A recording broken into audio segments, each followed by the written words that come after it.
오직 예수님, 예수님, 오늘도 거룩하고 복된 주의 날을 맞이하여 주의 전에 나와서 예배하고 또 영상을 통하여서 예배하는 여러분들의 심령과 삶 속에 그리스도의 은혜와 평강이 넘치시기를 주님의 이름으로 축복합니다. 아멘. 오늘 저는 요한계시록 13장 11절로 18절 말씀을 중심해서 종말 때 거짓 선지자들의 모습이라는 제목으로 하나님께 주시는 은혜를 함께 나누고자 합니다. 전번의 시간은 계시록 13장 1절로 9절 말씀을 통하여서 종말 때 적그리스도에 대해서 말씀을 들었습니다. 바다에서 나오는 짐승, 적그리스도, 교황이라고 얘기하죠. 이어서 오늘은 적그리스도의 수종을 드는 거짓 선지자들, 마지막 때에 어떤 모습인가 우리가 알아서 분별하는 영을 가질 수 있는 우리 모두가 되시기를 주님의 이름으로 부탁을 드립니다. 짐승이라고 하면 이성이 없잖아요. 그리고 사납고 거칩니다. 그래서 많은 사람들에게 해를 가져다 주는 것이 바로 짐승이죠. 그래서 요한계시록에서는 짐승을 적그리스도 또 거짓 선지자로 표현을 하고 있습니다. 파괴적인 것이 짐승이죠. 그래서 예수님께서는 마지막 때를 준비하는 때에 마태복음 24장에서 마지막 때 주의 날이 가까웠을 때 미혹당하지 않게 주의해라 라고 말씀을 시작을 했습니다. 즉 마지막 때 대환란 때는 우리의 영을 갉아먹고 현혹하고 미혹해 하는 어둠의 적그리스도 또 거짓 선지자를 조심하는 것을 경고하고 있습니다. 그렇기 때문에 오늘은 다가올 종말 때 대환란 때 거짓 선지자의 모습이 어떤 모습인가를 실체를 우리가 알아서 거기에 대처하고 바르게 살아갈 수 있고 분별할 수 있는 우리 모두가 되시기를 주님의 이름으로 부탁을 드립니다. 그러면 종말 때 거짓 선지자들의 모습은 어떤 모습인가? 첫 번째로 우리 본문 11절 말씀 한번 읽어봅니다. 시작. 내가 봄에 또 다른 짐승이 땅에서 올라오니 어린 양같이 두 뿔이 있고 용처럼 말을 하더라. 아멘. 지금 사도 요한이 환상을 통하여서 봤는데 또 다른 짐승이 땅에서 올라오니 이게 바다에서 올라오는 짐승은 적그리스도 교황이라고 그랬죠. 그런데 땅에서 올라오는 짐승을 또 보게 되었다. 그런데 그 짐승이 어떤 모습이었냐? 어린 양같이. 어린 양은 누구예요? 예수님이시죠. 어린 양같이 두 뿔이 있고 용처럼 말을 하더라. 그러니까 완전히 겉은 양인데 속마음에서 나오는 말은 용같이 나왔다. 이 말씀은 어린 양같이 두 뿔이 있고 또 용처럼 말을 한다는 것은 위장하여 사람을 속이는 것이 종말 때 거짓 선지자들의 모습이다. 그렇기 때문에 우리는 잘 준비해서 분별하는 영을 통하여서 마지막 때 사람을 속이는 위장하는 그런 거짓 선지자들을 분별할 수 있는 삶이 되시기를 주님의 이름으로 부탁을 드립니다. 그래서 어린 양 같이라고 하는 같이라는 성경의 원어를 뜻을 보니까 같은, 닮은, 비슷한 의미를 나타내고 있습니다. 짐승은 물어뜯고 상하게 하는 포식자와 같은 짐승을 의미하는데 사자나 곰이나 늑대 같은 존재를 의미하죠. 그래서 예수님을 닮은 것처럼 하다가 그 마음에서 나오는 것은 용처럼 아주 악하게 나온다. 실상은 어린 양같이 보이지만은 그 내적으로 있는 것은 용이고 마귀다. 이를 분별할 줄 아는 자들이 우리가 종말 때 적그리스도를 또한 거짓 선지자를 분별하는 삶이 되게 될 줄로 믿습니다. 예수님께서는 거짓 선지자들에 대해서 경계하라고 말씀을 하고 있는데 마태복음 7장 13절로 16절 말씀 한번 우리 함께 읽어봅니다. 시작. 좁은 문으로 들어가라. 멸망으로 인도하는 문은 크고 그 길이 넓어 그리로 들어가는 자가 많고 생명으로 인도하는 문은 좁고 길이 협착하여 찾는 자가 적음이라. 거짓 선지자들을 삼가라. 양의 옷을 입고 너에게 나오나 속에는 노랗게라는 일이라.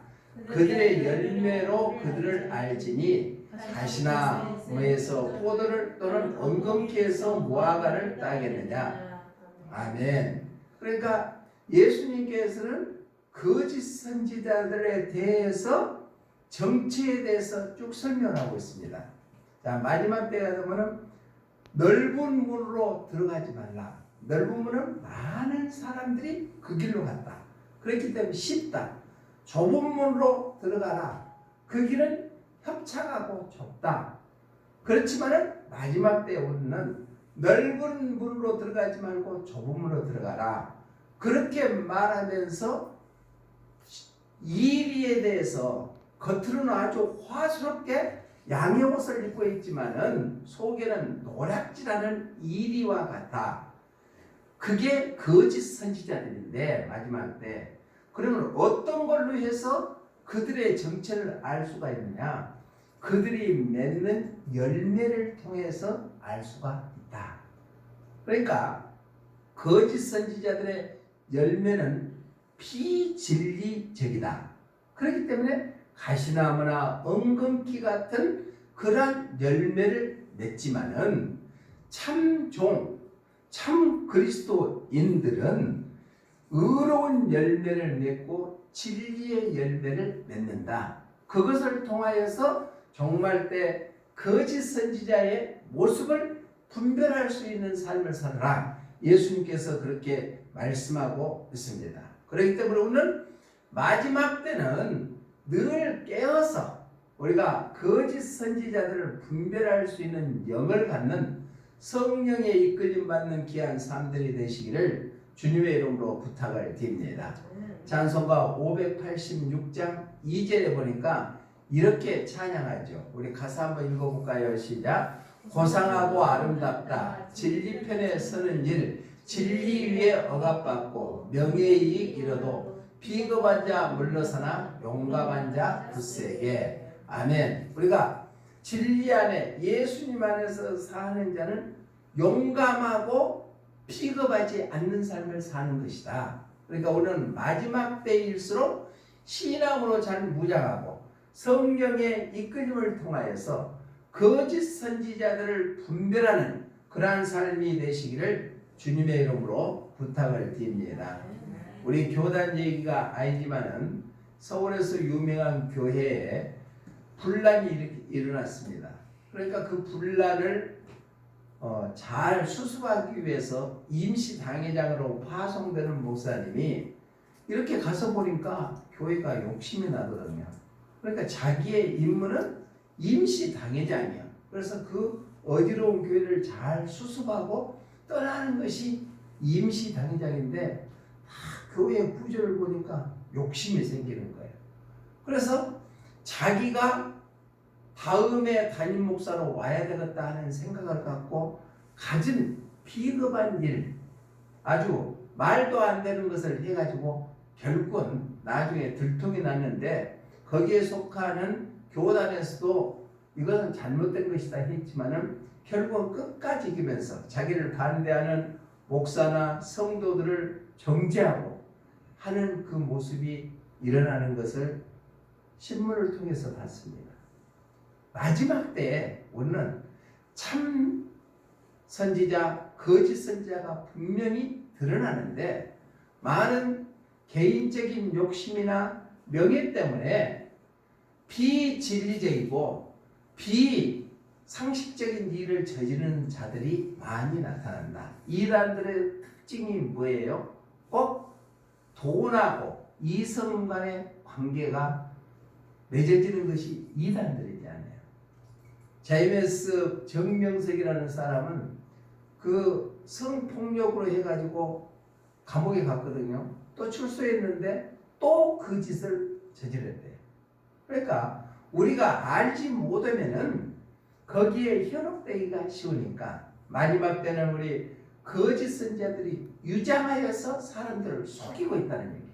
거기에 넘어가지 않기 때문에 위해서는 하나님의 말씀대로 성령에 이끌림 받는 그러한 삶을 살아야 될 줄로 믿습니다. 종말 때 거짓 선지자의 모습은 어떠냐? 어린 양처럼 풋불을 갖고 용처럼 말을 한다는 얘기입니다. 그것은 바로 유장하여서 사람들을 속이게 만든다. 두 번째로 우리 종말 때 거짓 선지자의 모습은 어떤 모습인가? 본문 12절 말씀 한번 읽어봅니다. 시작. 그가 먼저 나온 짐승의 모든 권세를 그 앞에서 행하고 땅과 땅에 사는 자들을 처음 짐승에게 경배하게 하니. 아멘. 그러니까 세상의 모든 권세를 가졌다는 얘기예요. 이단들이 갖는 그 권세는 말할 수 없는 엄청난 권세를 갖고 있습니다. 왜? 자기가 하나님이라 하니까 거기에 속해 있는 무리들이 다 하나님처럼 섬긴다는 얘기예요. 엄청난 권력을 갖죠. 오늘 또 보니까 본문에 보니까 짐승의 모든 권세를 그 앞에 행하게 하고 땅과 땅 사는 사람들을 처음 짐승에게 경배하게 한다. 처음 짐승인 누구라고요? 적그리스도이죠. 적그리스도 교황에게 경배하게 만드는 것이 마지막 종말 때 거짓 선지자들의 모습이다. 그러니까 경배의 대상은 오직 살아계신 전능하신 하나님 부인잖아요. 그런데 그 하나님 앞에 경배해야 될 것을 적그리스도에게 경배하게끔 만드는 거지, 그것이 바로 거짓 선지자이다. 그래서 경배하다, 성경의 원의 뜻을 보면은 예배드리다, 찬미하다, 최고의 경의를 표하다. 우리는 하나님의 은혜로 말미암아 구원받았기 때문에 그 하나님 앞에 경배하지 않아요. 예배를 통하여서 구원받은 하나님의 자녀들의 마땅하는 반응이 예배입니다. 그게 경배합니다. 그런데 오늘 본문의 말씀 보니까 종말 때는 거짓 선지자가 처음 나온 짐승, 즉 적그리스도에게 경배하게 한다. 모든 사람들을. 그러니까 하나님 외에 다른 것에 경배한다는 것은 우상 숭배하고 불경하는 것이고 악행을 행하는 것인데도 불구하고 이 거짓 선지자들은 종말 때 적그리스도에게 경배하게끔 강요를 한다는 것을 우리가 깨달아야 됩니다. 그러면서 순종하게 한다. 무조건 따르게 만드는 것이 거짓 선지자들의 모습이다. 성경에 보면은 거짓 선지자들 대표하는 것들이 많이 나오는데 종말 때 거짓 선지자들의 표징으로 드러난 일들이 있습니다. 이스라엘 백성들이 애굽에서 출애굽할 당시에도 거짓 선지자들이 있었다는 얘기입니다. 발람이라는 사람은 발락이라는 모압왕의 거짓 선지자를 결탁해 가지고 이스라엘 백성들이 출애굽하는 것을 방해하는 일들이 있었다. 민수기서 우리 22장 21절 말씀 한번 읽어봅니다. 시작. 발람이 아침에 일어나서 자기 나귀에 안장을 지우고 모압 고관들과 함께 가니. 자, 발람이라는 사람은 거짓 선지자로서 발락, 즉 이스라엘의 모압 반대하는 모압 왕하고 결탁을 했다는 얘기입니다. 또 그뿐만 아니라 이스라엘 왕 중에 가장 사악한 왕이 누구예요? 바로 아합왕이죠. 그 아합왕 당시에도 아합왕 앞에 알랑방구를 끼면서 좋은 말만으로 예언하는 거짓 선지자들이 있었다. 열왕기상 22장 6절 한번 읽어봅니다. 시작. 이스라엘 왕이 이에 선지자 400명쯤 모으고 그들에게 이르되 내가 길르앗 라못에 가서 싸우랴 말라.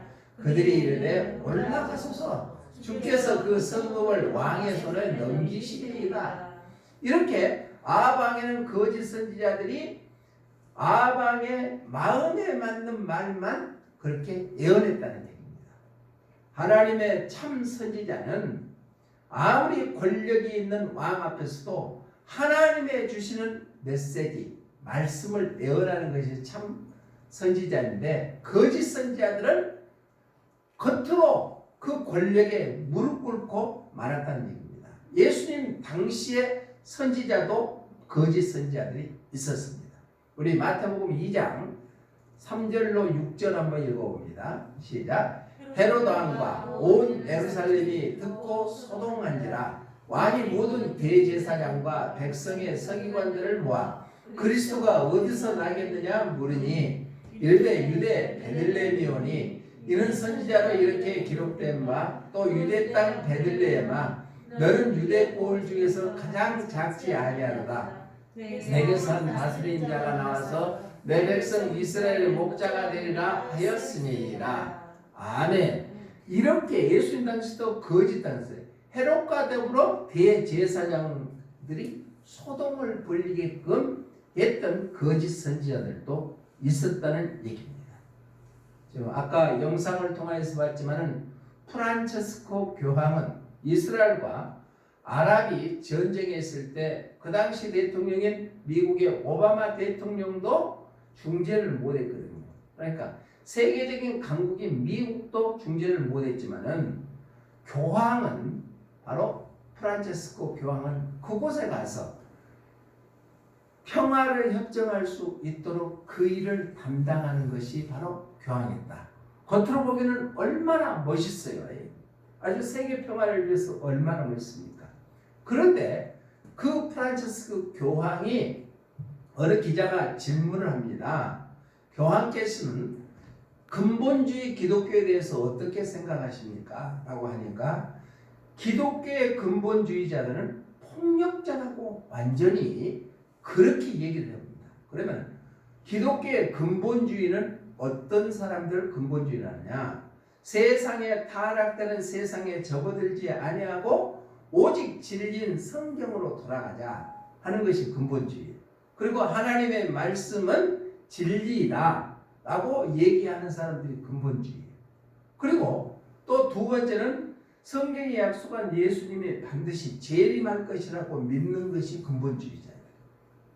그런데 그 근본주의자들을 프란치스코 교황은 폭력자다 이렇게 시인하고 말했다는 얘기입니다. 그러면은 완전히 하나님을 대적하는 역할을 하는 것이 교황이다. 겉으로는 유장된 평화를 강조하지만은 내면적으로는 진실된 그리스도인의 삶을 살아가는 사람들을 박해하고 폭력자로서 완전히 정죄해버린 것이 바로 교황의 모습이다. 지금 러시아와 우크라이나가 전쟁 중에 있죠. 지금 한 달이 가까워지는데 평화의 모습이 안 나타나니까 교황이 멀지 않아 우크라이나를 방문해서 평화를 중재하겠다고 나선다는 기사를 봤습니다. 마지막 때가 되면은 이렇게 사람들을 속이며 또 적그리스도의 첫째 짐승에게 경배하기를 강요하고 순종하기를 강요하는 것이 거짓 선지자들의 모습이다. 우리는 잘 분별하여서 거짓 선지자를 분별할 수 있는 그런 영을 가지시기를 주님의 이름으로 부탁을 드립니다. 마지막으로 세 번째로 종말 때 거짓 선지자의 모습은 첫 번째는 어린 양같이 두 뿔을 가지고 용처럼 말했다. 이것은 사람들을 속였다. 유장하여서. 두 번째는 그뿐만 아니라 처음 짐승 즉 적그리스도에게 경배하지 아니하는 자들을 죽였다. 그러니까 경배를 하게끔 만들었다. 그것은 바로 적그리스도에게 경배하게 만든다. 마지막 세 번째는 적그리스도에 경배하지 아니하는 자들을 다 죽였다는 얘기입니다. 우리 본문 15절 한번 읽어봅니다. 시작. 그가 권세를 받아 그 짐승의 우상에게 생기를 주어 그 짐승의 우상으로 말하게 하고 또 짐승의 우상에게 경배하지 아니하는 자는 몇이든지 다 죽이게 하더라. 그러니까 마지막 때에 되면은 적 그리스도에게 경배하지 않는 자를 다 죽게 된다. 그러니까 참교회 참성도를 박해하는 것이 거짓 선지자의 모습이다. 여기서 죽이게라는 성경의 원어에 보면은 살해하다, 도살하다, 근절하다 하는 성경의 원어의 뜻이 있습니다.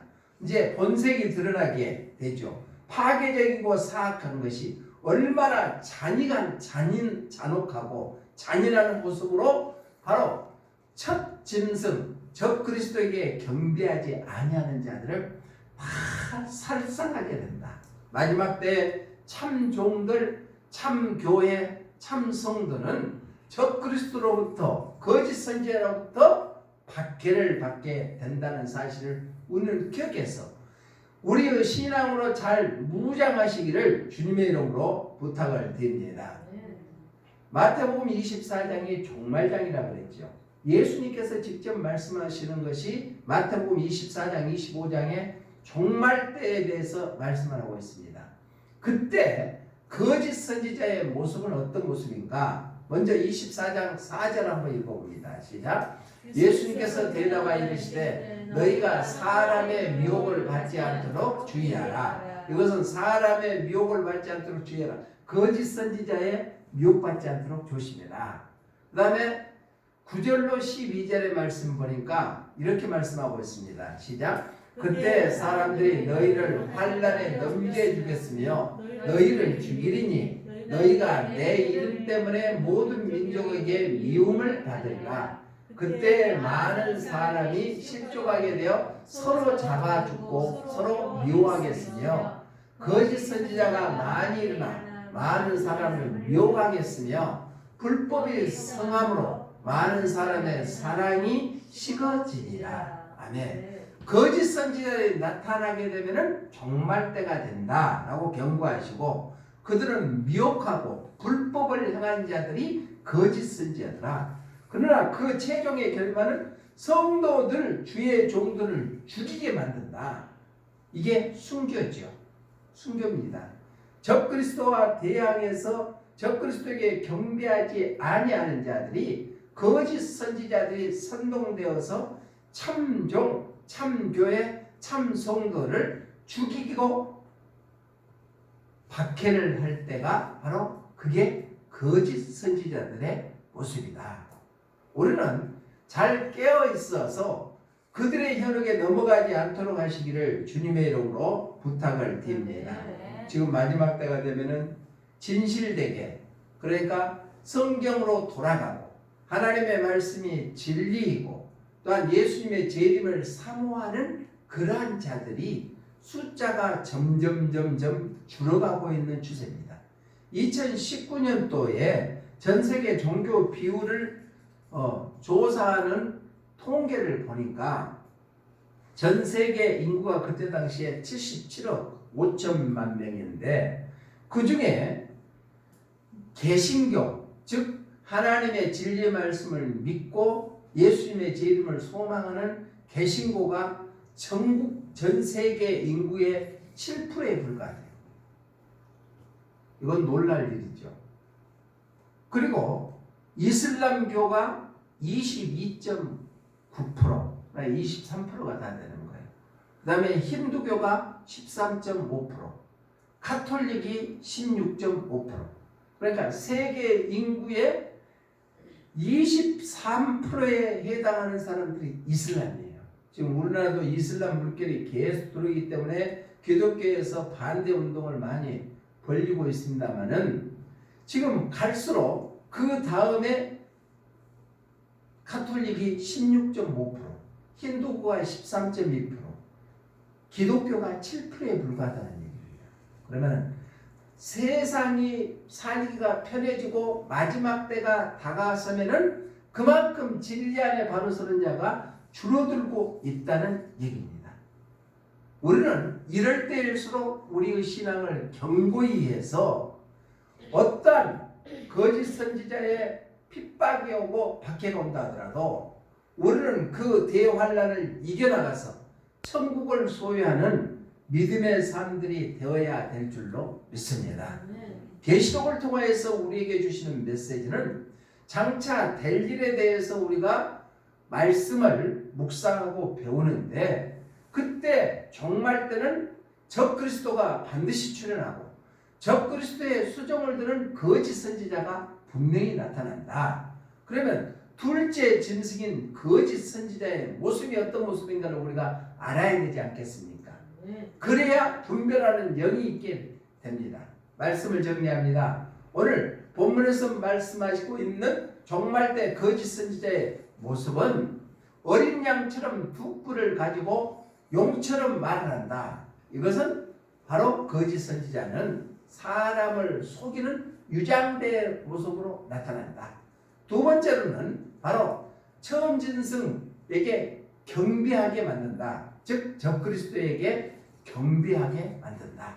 이게 거짓 선지자의 모습입니다. 마지막 세 번째는 적그리스도에게 경배하지 아니하면은 박해를 받는다. 그러니까 진리 안에 말씀 안에 바로 서 있는 참교, 교회, 참종, 참성도는 박해를 받게 된다는, 거짓 선지자에게 박해를 받는다는 사실을 우리가 기억해서 어떠한 상황에서도 믿음을 굳건히 지켜서 천국을 소유할 수 있는 귀한 삶들이 되시기를 주님의 이름으로 축복합니다.